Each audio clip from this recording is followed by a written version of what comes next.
শুক্রবার দুপুর 12টা থেকে 2টা পর্যন্ত আল্লাহর একটি নাম 7 বার পরে দোয়া করুন। আল্লাহ আপনার সকল দোয়াগুলো কবুল করবেন, মনের নেক আশাগুলো আল্লাহ তাআলা পূরণ করে দিবেন। মনে রাখবেন, জুমার দিন হচ্ছে ফজিলতের দিন। জুমার দিন হচ্ছে সাপ্তাহিক দিনের ভিতরে সর্বশ্রেষ্ঠ দিন, leader of the all days, সকল দিনের হচ্ছে সর্দার, সৈয়দুল আইয়াম। এই সাপ্তাহিক যে দিনগুলো আছে, দিনের সর্দার হচ্ছে জুমার দিন। এই জুমার দিনে আমরা হেলায় খেলায় করে সময় নষ্ট করে ফেলি। এই জুমার দিনে আপনি আগে আগে মসজিদে চলে যাবেন। জুমার দিনে আপনি উত্তম রূপে ওযু করবেন এবং গোসল করার চেষ্টা করবেন। গোসল করে আপনি উত্তম পোশাক পরে, আতর অথবা পারফিউম ব্যবহার করে, এরপর আপনি ডান দিক থেকে হেঁটে হেঁটে পায়ে হেঁটে মসজিদে যাবেন। আগে আগে মসজিদে যাবেন। নবীজি সাল্লাল্লাহু আলাইহি সাল্লাম জানিয়ে দিয়েছেন যে সর্বপ্রথম মসজিদে ঢুকবে একটা উট কোরবানি করার সওয়াব পাবে। এবং সে যদি একেবারে খতিব সাহেবের সামনে বসে এবং খুতবা চুপচাপ করে শুনে নামাজ পড়ে, আল্লাহ পাক রব্বুল আলামিন তার প্রতি কদমে কদমে 1 বছর নফল ইবাদত করার সওয়াব দান করবে। এরকম ফজিলতপূর্ণ আমল আমি আর অন্য কোথাও পাই নাই। নবী সাল্লাল্লাহু আলাইহি ওয়াসাল্লাম জানিয়ে দিয়েছেন জুমার দিনের জন্য আগে আগে মসজিদে যাবেন। মসজিদে গিয়ে আপনি আল্লাহ তাআলার একটি নাম 7 বার পড়বেন। জুমার দিন দোয়া কবুলের দিন।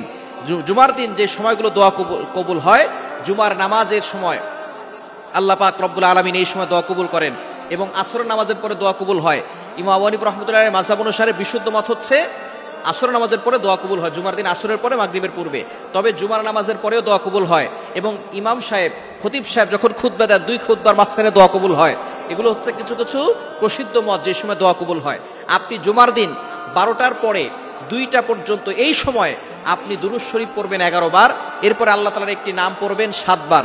নামটি হচ্ছে ইয়া রহমান, ইয়া রহমান, ইয়া রহমানু। আপনি এটা 7 বার পড়বেন। এরপরে আপনি আল্লাহর কাছে দোয়া করবেন। দুরূদ শরীফ 11 বার পড়বেন। দুরূদ শরীফের কারণে কিন্তু আপনার দোয়াগুলো আল্লাহর আরশে গিয়ে নক করে। অনেকে আমরা দোয়ার সময় দুরূদ শরীফ পড়ি না। দুরূদ শরীফের ফজিলত হচ্ছে যে ব্যক্তি দুরূদ শরীফ পড়ে, আল্লাহ পাক রব্বুল আলামিন এই দোয়াটা সাথে সাথে আরশে আযমে গিয়ে পৌঁছায়, আল্লাহ তার দোয়াগুলো কবুল করেন। আর দুরূদ শরীফ না পড়লে এটা মুআল্লাকুন, ঝুলন্ত পেন্ডিং অবস্থায় থাকে, এটা আরশে আযমে গিয়ে নক করে না। এজন্য 11 বার দুরূদ শরীফ পড়বেন।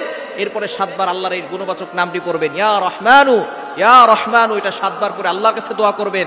আপনি অভাবে আছেন, বিপদে আছেন, কষ্টে আছেন, সন্তান কথা শোনে না, স্বামী কথা শোনে না, এরপর অনেকের ভিসা হচ্ছে না, অনেকে কঠিন বিপদে পড়ে আছেন, অনেকের চাকরি হচ্ছে না। আপনি দোয়া করেন, আল্লাহ তাআলা আপনার সকল দোয়াগুলো কবুল করবেন।